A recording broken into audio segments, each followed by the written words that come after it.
Okay, so you sent over a whole bunch of articles about this potential TikTok ban. Yeah. And it's really got me thinking, like, what happens after TikTok, you know? Right. Is this the end of, like, a whole era, or is this just the beginning of something totally new? We've got all this research here about 2 Chinese apps. Okay. Red, also known as Xiaohongshu, Yeah. and Lemon8. Yeah. That are, like, suddenly, like, massively surging in popularity. Yeah, what's so interesting here is that it seems like the U.S. government's concerns about ByteDance, Right. TikTok's parent company, Yeah. are almost like pushing users towards these alternatives. Yeah. Like it's a digital exodus almost. Exactly. And then there's this whole, like, trolltivism angle, Yeah. which is just wild. Apparently some users, especially, like, Gen Z, Right. are downloading Red and Lemon8 as a way to, like, protest the ban. It really reminds me of how internet culture can react in these like unpredictable ways to regulation. Totally. Think back to the Sopapia protests in 2012. Oh, yeah. That was like a watershed moment for online activism. Huge. Could this be a similar turning point? It's a great comparison. But before we go, like, full conspiracy theorist, Yeah.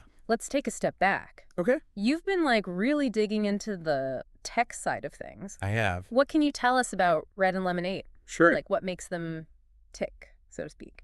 Well, both apps are like heavily reliant on these sophisticated algorithms to curate content, Okay. similar to TikTok, Uh-huh. but with a different focus. Okay. Red, for example, is all about personalized shopping recommendations. Interesting. It analyzes user data like product views and reviews Uh-huh. to treat these incredibly targeted feeds. Wow. Some experts are even calling it the future of e-commerce. That's a bold statement, but does it actually work? Mm-hmm. I mean, I'm all for personalized recommendations. Yeah, But sometimes it feels like algorithms just, like, trap you in an echo chamber. that's the million-dollar question. Yeah. Red has had massive success in China, but Western markets are at a different beast. Right. There's a fine line between personalization and feeling manipulated. Totally. And it'll be interesting to see how users here respond. For sure. We've got a report here that suggests Red's algorithm is even more aggressive than TikTok's Really? in terms of data collection. Wow. Okay, so there were some, like, privacy concerns there for sure. Yeah. What about Lemon8? What's its deal? Lemon8 is more visually driven, Okay. kind of like a mix of Instagram and Pinterest, Mm-hmm. but with a very polished aesthetic. Okay. Think beautifully curated lifestyle content, Yeah. food, fashion, travel, that sort of thing. So less about shopping and more about, like, aspiration. Exactly. Okay. And what's ironic, of course, is that Lemon8 is also owned by ByteDance. Oh, wow. So the very company that's causing all this controversy Right. might end up benefiting from it in the long run. Talk about a plot twist. But hold on. If Lemon8 is also from ByteDance, Yeah. could it face the same regulatory scrutiny as TikTok down the line? Certainly a possibility. Yeah. This report from the cybersecurity firm, XYZ, actually suggests that Lemon8 collects even more user data than TikTok, Really? including location data and browsing history. Okay. That's getting a bit creepy. Yeah. This is where I start to worry about, like, the bigger picture, you know? I Mm-hmm. mean, is this the future we want? Right. A social media landscape where, like, our every move is tracked and analyzed? It's a valid concern. Yeah. This whole situation raises some fundamental questions about data privacy, Uh-huh. government control, Right. and the power of these tech companies. Yeah. And it ties back to what we were talking about earlier with this like trolltivism. Totally. Are these users aware of the potential risks? Right? Or are they so focused on protesting the TikTok ban that they're overlooking the bigger issues? I think that's, like, a perfect question to leave our listeners with for now. Okay. Are these new apps a true alternative to TikTok? Or just another flavor of the same problem? All right, so we've established that Red and Lemon8 are, like, more than just these pretty interfaces. They're powered by these, like, complex algorithms. Right. And there are some, like, serious questions about data privacy. For sure. But let's get practical for a second. You know, Yep. you're the expert here. Uh-huh. If someone is thinking about, like, making the switch from TikTok, Yeah. what are the key things they need to know about these apps? Well, the first thing to understand is that Red and Lemon8 are going after different slices of the social media pie. Okay. Red is laser focused on e-commerce. Think of it as like a highly curated online shopping mall Okay. where influencers are the shopkeepers. Interesting. They've even integrated like live streaming features. Oh, wow. So you can watch influencers try on clothes or demo products like in real time. That's actually really smart. Yeah. It capitalizes on that like impulse buy mentality that thrives online. But is it authentic? I mean, are these influencers genuinely recommending products they love? Yeah. Or is it all just like sponsored content?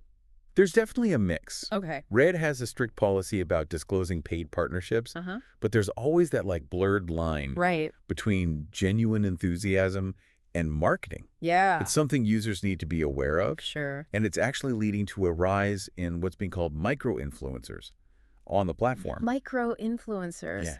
Tell me more about that. These are users with smaller, more dedicated followings who are seen as like more authentic and trustworthy. Interesting. They might not have millions of followers, but their recommendations carry more weight because they feel more personal and less commercialized. So it's like a counter movement to the hyper-polished, perfectly curated aesthetic that we see so often on social media. Exactly.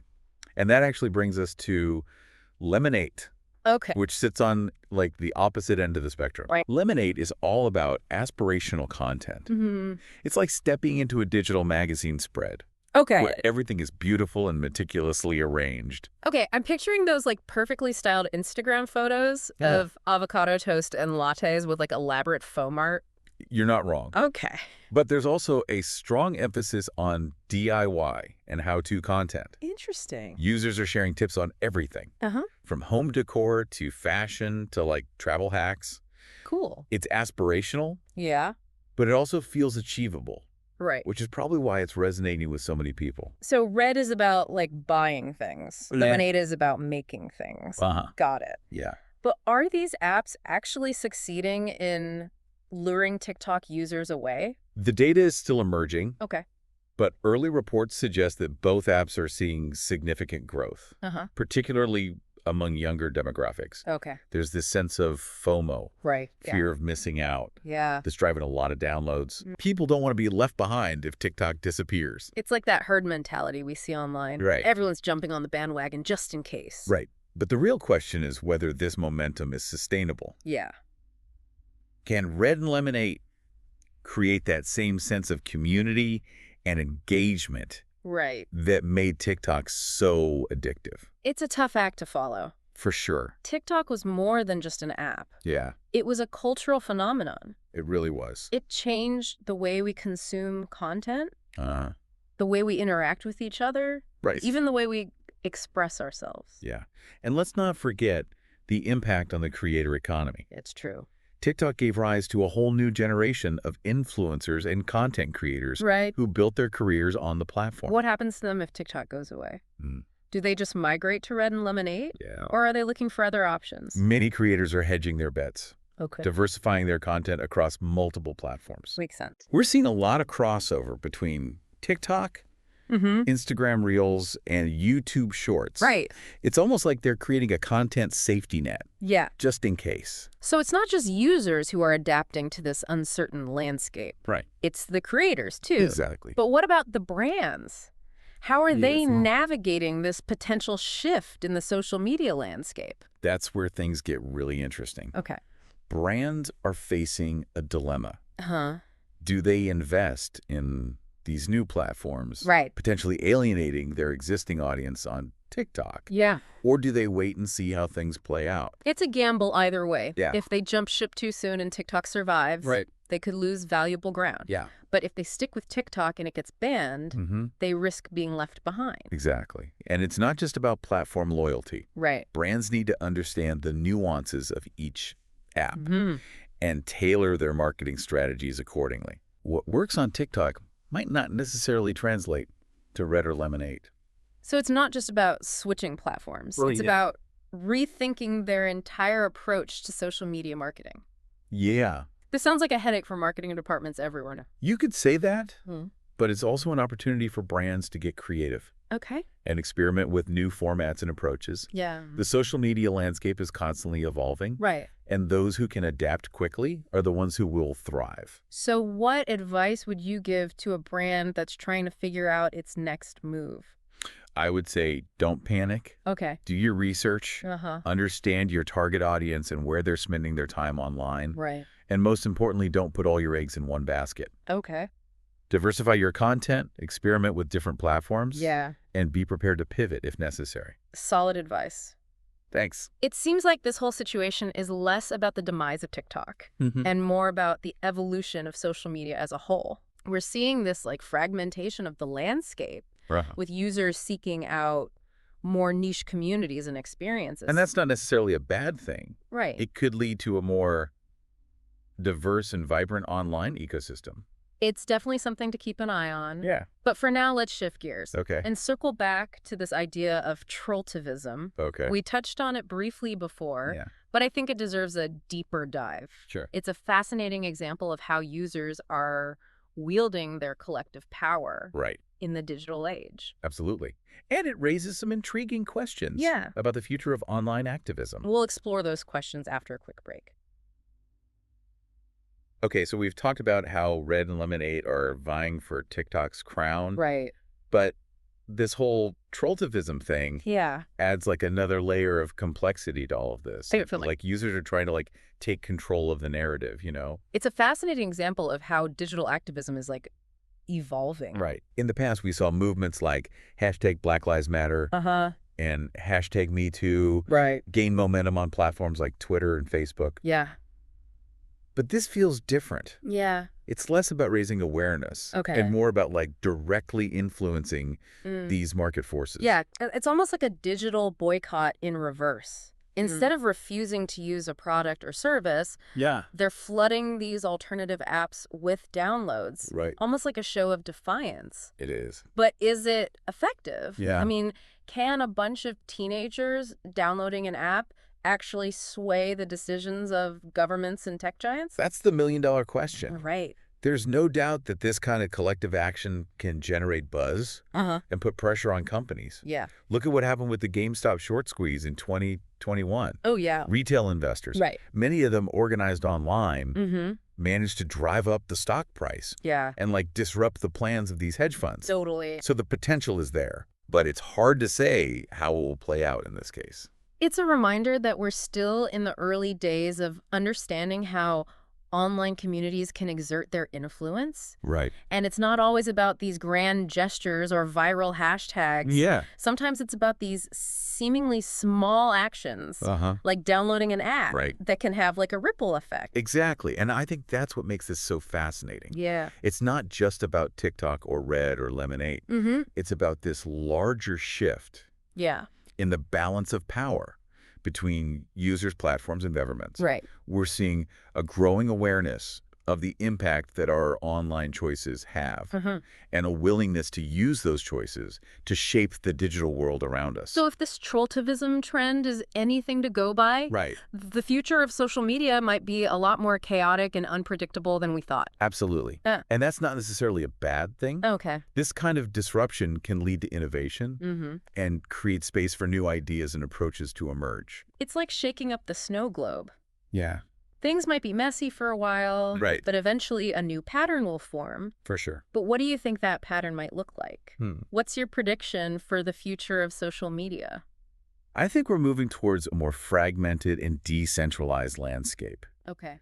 The days of one or two dominant platforms controlling the narrative are probably over. Interesting. Users are craving more personalized experiences, and they're finding them in these like niche communities and platforms that cater to their specific interests. So less about being part of the masses and more about finding your tribe, so to speak. Exactly.